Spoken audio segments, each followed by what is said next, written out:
नमस्कार। आज हम बात करने वाले हैं दुनिया के सबसे पॉपुलर सप्लीमेंट्स में से एक की। जी हाँ, वे प्रोटीन की।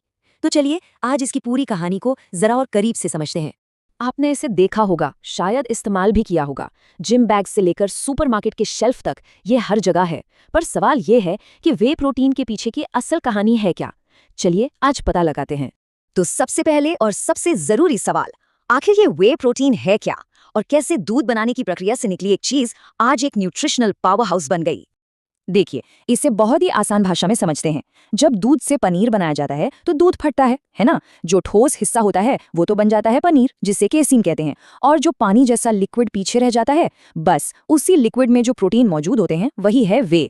दूध में जितना भी प्रोटीन होता है उसका करीब 80% तो केसीन होता है और सिर्फ 20% वे।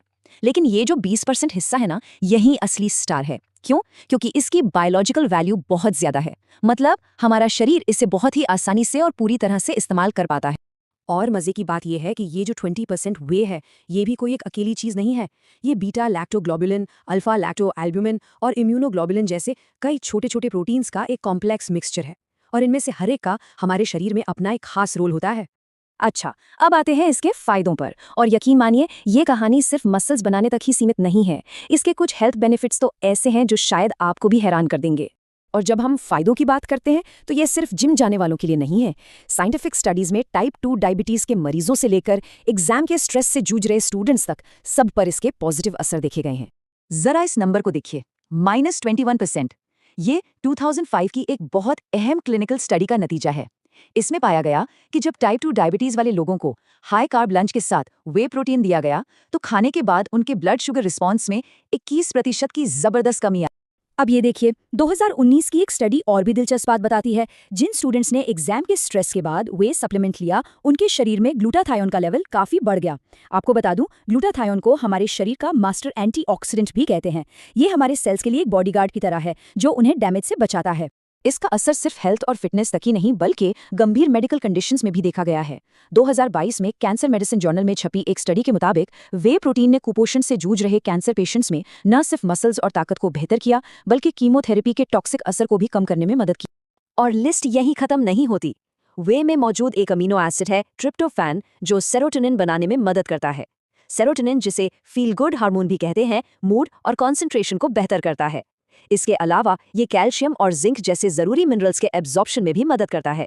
और हाँ, बुजुर्गों में उम्र के साथ होने वाले मसल लॉस को रोकने में भी फायदेमंद पाया गया है। तो अब जब इतने सारे फायदे पता चल गए हैं तो अगला सवाल ये आता है कि भाई चुने कौन सा। मार्केट में जाएंगे तो आपको 3 नाम सुनाई देंगे: कॉन्सेंट्रेट, आइसोलेट और हाइड्रोलाइजेट। तो इतने सारे ऑप्शंस में से कोई अपने लिए अपने गोल्स के हिसाब से सही वह कैसे चुने। चलिए इस कंफ्यूजन को भी दूर करते हैं। ये टेबल देखिए, इससे सब कुछ बिल्कुल साफ हो जाएगा। सबसे पहले है कॉन्सेंट्रेट। इसमें 70 से 80% प्रोटीन होता है और ये सबसे किफायती है। फिर आता है आइसोलेट। इसमें प्रोटीन 90% से भी ज्यादा होता है और लैक्टोस और फैट लगभग ना के बराबर। और आखिर में है हाइड्रोलाइजेट, जो सबसे तेजी से पचता है, पर हाँ, ये सबसे महंगा भी है। तो आपके लिए चुनाव काफी आसान हो सकता है। अगर आपका गोल जनरल फिटनेस है तो कॉन्सेंट्रेट एक बढ़िया और सस्ता ऑप्शन है।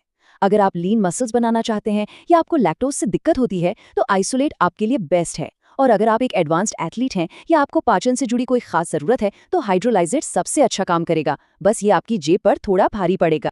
लेकिन जैसा हम जानते हैं, हर कहानी के 2 पहलू होते हैं। तो अब बात करते हैं इसके संभावित नुकसान की। और यहाँ पर जो सबसे जरूरी शब्द है उसे ध्यान से सुनिए, वो है कॉन्टेक्स्ट, यानी कि संदर्भ। 2020 की एक बहुत बड़ी सिस्टमैटिक रिव्यू ये बताती है कि वे प्रोटीन के साइड इफेक्ट्स का कनेक्शन असल में 2 चीजों से है। एक, बहुत ज्यादा मात्रा में लेना, और दूसरा, जो कि बहुत जरूरी है, एक्टिव लाइफस्टाइल का न होना। अब सवाल यह है कि ऐसा क्यों? देखिए, इसकी वजह काफी सिंपल है। जब आप एक्सरसाइज करते हैं तो आपकी मसल्स इन अमीनो एसिड्स को खुद को रिपेयर करने और बनाने में इस्तेमाल कर लेती हैं। इससे आपके लिवर पर ज्यादा बोझ नहीं पड़ता। लेकिन अगर आप एक्सरसाइज नहीं कर रहे तो ये सारा एक्स्ट्रा प्रोटीन प्रोसेस होने के लिए आपके लिवर के पास जाता है। और जब आप ये रोज रोज लंबे समय तक करते हैं तो जाहिर है लिवर पर स्ट्रेस बढ़ सकता है। तो कितना प्रोटीन लेना ठीक है? देखिए, जो लोग एक्टिव हैं उनके लिए एक जनरल गाइडलाइन है कि हर दिन अपने वजन के प्रति किलोग्राम 1.2 से लेकर 2.0 ग्राम तक प्रोटीन लेना काफी होता है। स्टडीज बताती हैं कि दिक्कतें तब शुरू हो सकती हैं जब कोई लगातार अपनी जरूरत से कहीं ज्यादा प्रोटीन लेने लगता है। इसके अलावा भी कुछ और बातें सुनने में आती हैं, जैसे बहुत ज्यादा प्रोटीन से लंबे समय में किडनी पर स्ट्रेस पड़ सकता है, गट बैक्टीरिया में बदलाव आ सकते हैं या कुछ लोगों में मुहासे बढ़ सकते हैं। लेकिन हाँ, एक बात साफ कर दें कि इन मामलों में वैज्ञानिक सबूत अभी भी डेवलप हो रहे हैं और इन पर काफी डिबेट जारी है। तो आखिरी फैसला क्या है? सीधी सी बात है, वे प्रोटीन एक जबरदस्त टूल है, इसमें कोई शक नहीं, पर ये कोई जादू की छड़ी नहीं है। तो चलिए सारी बातों को फटाफट से समेट लेते हैं। ये कुछ चीजें हैं जो हमेशा याद रखनी चाहिए। पहली, वे एक हाई क्वालिटी प्रोटीन सोर्स है। दूसरी, इसके फायदे कई तरह के हेल्थ गोल्स में साबित हुए हैं। तीसरी, आपके लिए बेस्ट कौन सा है ये आपके लक्ष्य, बजट और पाचन पर निर्भर करता है। चौथी, इसके जोखिम मुख्य रूप से तब है जब इसे बिना एक्टिव लाइफस्टाइल के बहुत ज्यादा मात्रा में लिया जाए।